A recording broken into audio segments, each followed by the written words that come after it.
What did you go out to the wilderness to look at? In the name of the Father, and of the Son, and of the Holy Spirit. Amen. Amen.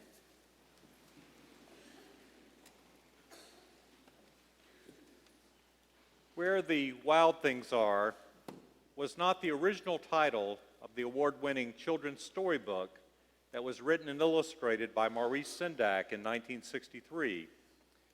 His original title was Where the Wild Horses Are. There was only one problem. He couldn't draw a horse.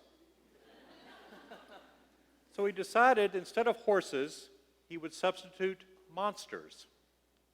But what sort of monsters?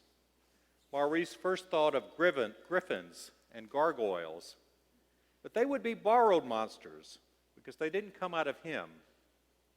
He recalled, then very gradually, these other creatures began to appear on my drawing paper, and I knew right away they were my relatives.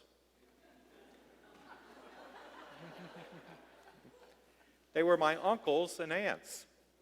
It wasn't that they were monstrous people. It was simply that I didn't care for them when I was a child.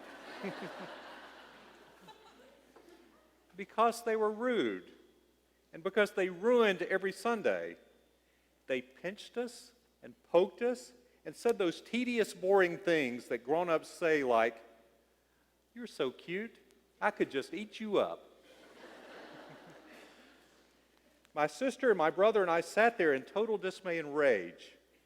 The only fun we had was later, giggling over their grotesque faces. Maurice's memory shows that the things many of us adults do and say that we think of as quaint and nice and cute could be seen by a child as scary, terrifying, and even grotesque. In today's gospel, Jesus asked the crowd, "What did you go out into the wilderness to look at? A reed shaken by the wind?" Some believe that this meant that people were going out to the wild desert country to see John the Baptist because of the strange diet we heard about last week of locusts and wild honey. They wonder if he may have been a curiosity for some, an emaciated, thin as a rail, freakish, holy man. The people said they were going out to the wilderness to look at God, but in reality, they were going out there to look at the grotesque. The story Maurice later wrote goes like this.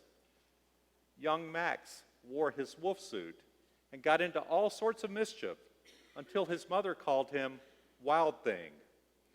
Max threatened to eat her up and was sent off to bed without his supper.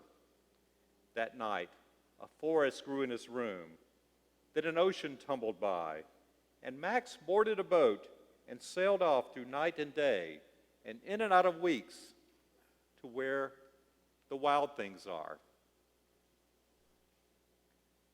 John the Baptist did not start out where the wild things are. He was born in Ein Kerem, a lush, beautiful mountaintop villa a few miles outside of Jerusalem. John gave up a lot to go to the wild desert country. His father was a priest in the great temple of Jerusalem, and John's expected path would have been to follow in his father's footsteps in the priesthood and inherit his family's estate in Ein Kerem. Instead, John went to live in the wilderness. He had been given a special task to prepare the way of the Lord, to prepare the people for the coming of the Messiah. Throughout the Bible and throughout our lives, the place people go for preparation is the wilderness. After escaping from Egypt, the Hebrew slaves prepared to enter the Promised Land by wandering for 40 years in the wilderness.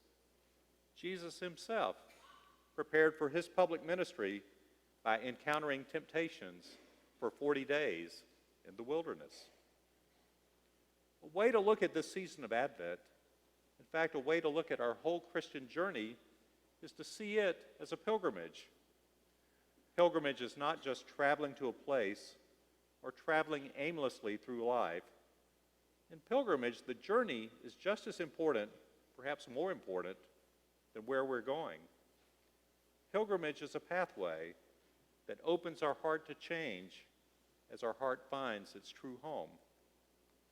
we are now in the most important time in our pilgrimage, the time of preparation, our time in the wilderness. Sarah York, in her book Pilgrim Heart, describes this part of our journey.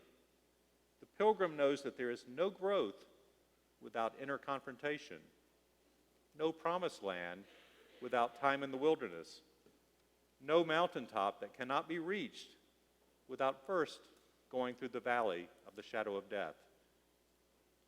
I think we too often try to skip this part of the journey. We're afraid. We're afraid of pain. We're afraid of not being in control. We're afraid of unfamiliar territory. We're afraid of the darkness. And we're afraid of the monsters. But even if we try to skip this part of our pilgrimage, we wind up backing into it. So why not embrace it? Some nights it's difficult to see the stars because of too many lights in the city, what we call light pollution. Sarah York also wrote that she is intrigued by another kind of light pollution, a dimming of our inner vision, resulting from too much information, too much progress, too much enlightenment even. Instead of enlightenment, she calls us to enter endarkenment, a time to reflect on the mystery and a time to live the questions. For our pilgrim's vision requires darkness. This pilgrimage time in the wilderness is also a leveling time. We can't carry our houses or our cars in our backpacks. We walk together as pilgrims, not as poor or rich, but on equal terms.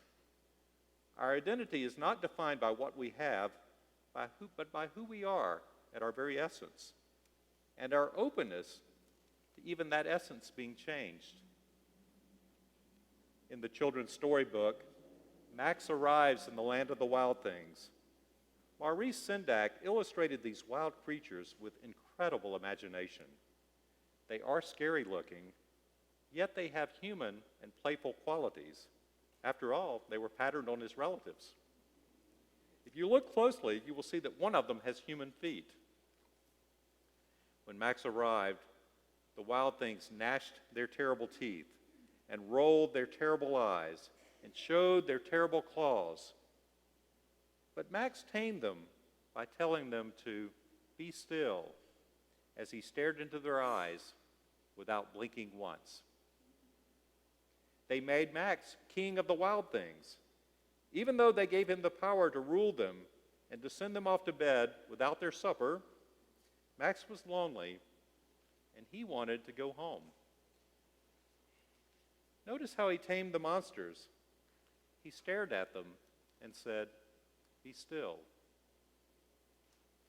The monsters may have seen in his eyes and heard in his voice not only the bravery of Max, but the goodness of Max, the goodness he was beginning to find in himself. Maurice wrote many years later, "You know, sometimes goodness is scary." They all celebrated that goodness with a party that Maurice called a rumpus. Like the people going to see John the Baptist, Max went to the wilderness to look at the wild things. But he discovered that what he was going to look at was less important than what he was going to look for. In the irony of ironies, he learned that he had to go away to the wilderness to find his deepest longing, his true home. We too long for home. But we discovered that our true home is not a place. In the wilderness, John the Baptist stares at us, tells us to be still, and points us to Christ. Only he can fill the aching and the longing in our hearts with joy, with peace, and with hope. He is our true home. Max sailed back over a year, and in and out of weeks, and through a day, and into the night of his very own room, where he found his supper waiting for him, and it was still hot. Sarah York writes, "In the land of the wild things, Max not only tames the terrible beast, but he enters the place in his own lonely heart that wants to return home. So he sails back across time into his own room, where nothing has changed except him. These final days of Advent are times for us to make a pilgrimage in the wilderness. Take some time to embrace it, to confront whatever monsters there are in your life, and to discover your deepest longings. Go there and find your true home in a pilgrimage toward and in the coming Christ, out where the wild things are. Amen.